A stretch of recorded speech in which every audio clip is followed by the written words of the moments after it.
Steps for proper recitation. The cunning man, when he was asked what was his favorite book, look at him what he said.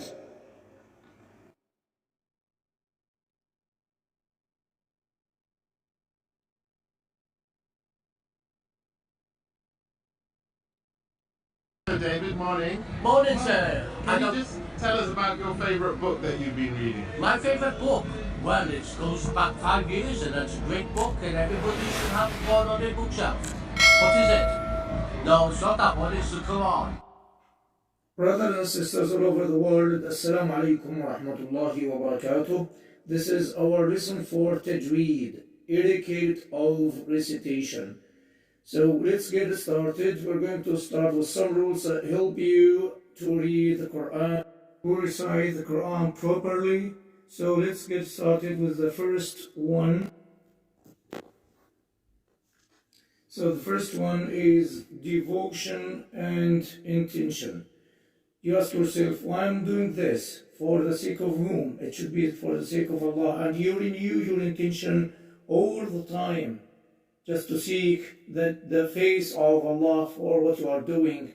The second one is seeking refuge from the cursed Shaitaan, what we call in Arabic isti'adah. So whenever you start to recite Quran, so you have to say, A'udhu billahi minash shaitanir rajim.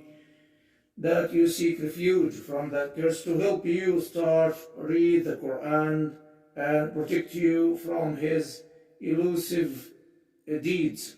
So the next one is, the third one actually, is implement Tajweed rules. And when it comes to that, most starters or learners, they say, oh, I'm doing this too much, or I can't do it, I won't be able to continue learning or reciting Quran because of Tajweed rules. But here are simple, just very simple hints that can help you. You shouldn't start too fast, or you shouldn't start with too much and overwhelming stuff at a time. So you should not use transliterating mushaf. This might help you in the very beginning, but it's not going to help later on. The next hint is you shouldn't learn all the rules one go simultaneously. So you shouldn't be doing this step by step. And the third one is to learn Tajweed rules in different steps and apply them according to your ability. So don't compare yourself to others. Start step by step.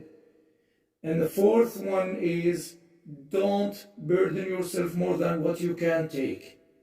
So give it time. Just take your time. Learn one rule, then apply it, master it, and then you move to the other one, master it until it becomes your second nature. Choose one rule at a time, focus on it, use it until you master it, and it becomes a second nature to you. And perform it automatically without thinking. The sixth hint is to move to the next rule. Master that rule beside the previous one, and so on and so forth until the rest of the rules. So in this way, Tajweed will become easier to you. Try to use a colored mushaf at the beginning to help you, but don't depend on that too much, because this is not going to help you later on. You should have your own uncolored mushaf for all the times.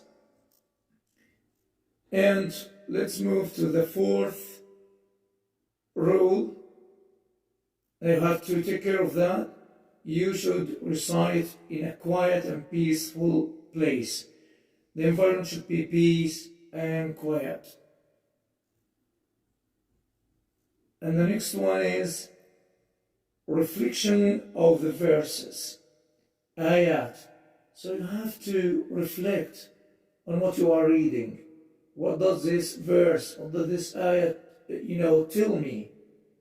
What does this verse ask me to do or not to do?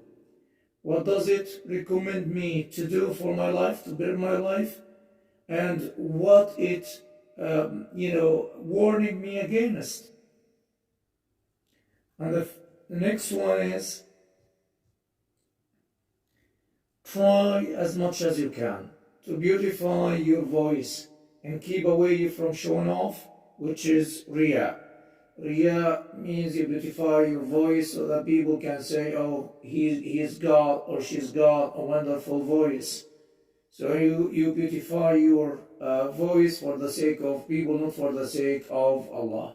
Don't make it like songs, but just recite it in a very proper way and try to beautify your voice as much as you can. Don't imitate other sheikhs or try to be yourself all the time. This is going to help you very much. Recite the Quran constantly. I mean, you have your own word. You read every day. So, إِنَّهُ لَكِتَابٌ عَزِيزٌ. If you leave the Quran, it leaves you. So, don't try to leave it whatsoever. Even if you read one page a day, even one verse a day, but don't leave it. Because if you leave it, it's going to leave you. Brothers and sisters, let's wrap up what we have said before. The pillars of the tajweed are four main pillars. Number one, so you have to study under the hands of a sheikh. So don't just learn by yourself. So you have to have a sheikh or a teacher for Quran. The second one is just to know the places of articulation, what we call makharij al-huruf, the place of articulation, where every sound comes out. And the third one is just to know the characteristics of letters and sounds. The last one is exercising by your tongue. So you just make things, sounds easier for you, because most of the sounds for non-Arab speakers, so they are lazy and slack. So you need to activate them because you haven't used them for a long time. May Allah help us all in learning and teaching his book. تقبل الله منا منكم والسلام عليكم ورحمة الله وبركاته.